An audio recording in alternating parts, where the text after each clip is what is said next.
सम्राट अशोक के जीवन की यह कहानी भारतीय इतिहास की सबसे दिलचस्प और महत्वपूर्ण कहानियों में से एक है।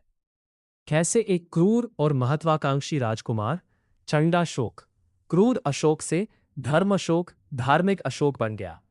आइए इस पूरी कहानी को विस्तार से समझते हैं। 1. 99 भाइयों को क्यों मारा? सत्ता का संघर्ष। बौद्ध ग्रंथों जैसे महावंश और दीपवंश के अनुसार अशोक के पिता सम्राट बिंदुसार की कई रानियां और लगभग 101 बेटे थे। बिंदुसार अपने सबसे बड़े बेटे सुशीम को राजा बनाना चाहते थे, लेकिन अशोक सबसे योग्य, चतुर और कुशल योद्धा थे। उत्तराधिकार का युद्ध। जब बिंदुसार गंभीर रूप से बीमार पड़े, तो राजगद्दी के लिए भाइयों में आपस में खूनी संघर्ष शुरू हो गया।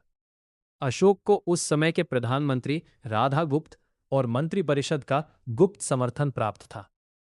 भाइयों का वध, राजगद्दी पर अपना अधिकार सुरक्षित करने और किसी भी भावी विद्रोह को खत्म करने के लिए अशोक ने अपने सभी सौतेले भाइयों, लगभग 99 भाइयों को मौत के घाट उतार दिया।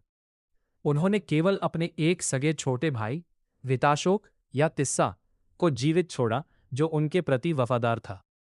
चंडाशोक का नाम सत्ता के लिए इस क्रूरता और बेरहमी से खून बहाने के कारण ही शुरुआती दिनों में लोग उन्हें चंडाशोक कहने लगे थे। इतिहासकारों का मत।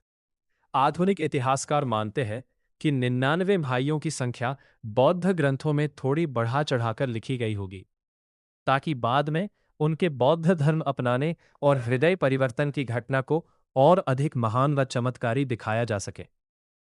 लेकिन इस बात में कोई शक नहीं है कि सत्ता के लिए भारी खून खराबा हुआ था। धर्म परिवर्तन और बौद्ध धर्म अपनाना। कलिंग युद्ध के बाद अशोक ग्लानि, रिमोर्स और पश्चाताप की आग में जल रहे थे। उनके मन की शांति पूरी तरह खत्म हो चुकी थी। वे शांति और सत्य की तलाश में भटकने लगे। उपगुप्त से दीक्षा। आत्मग्लानि से घिरे अशोक की मुलाकात एक बौद्ध भिक्षु उपगुप्त। कुछ कथाओं में उनके भतीजे निग्रोध का जिक्र है। उपगुप्त के शांत स्वभाव, करुणा और प्रवचनों से अशोक इतने प्रभावित हुए कि उन्होंने हिंसा का मार्ग हमेशा के लिए छोड़ने का संकल्प ले लिया। बौद्ध धर्म ग्रहण किया।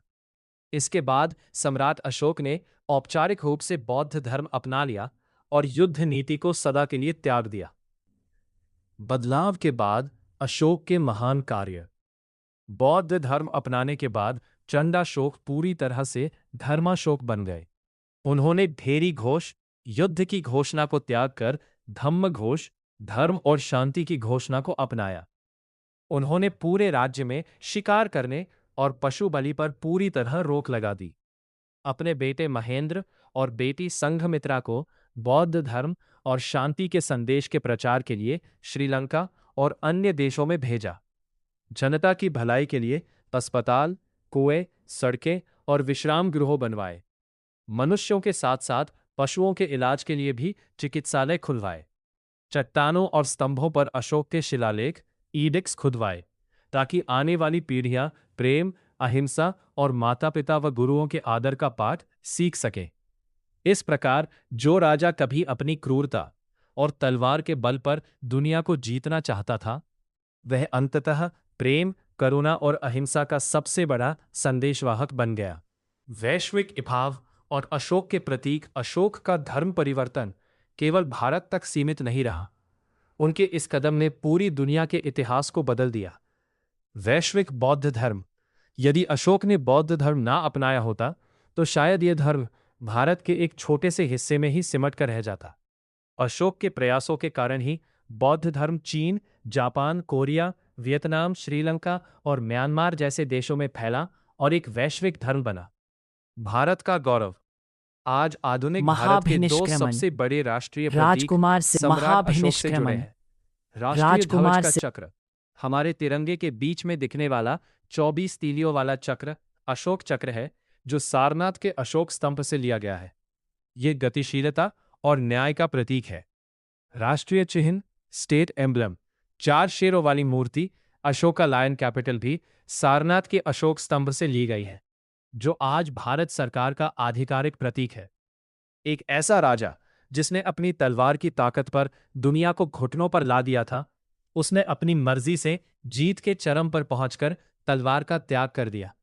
इतिहास में ऐसा उदाहरण दोबारा कभी नहीं मिलता।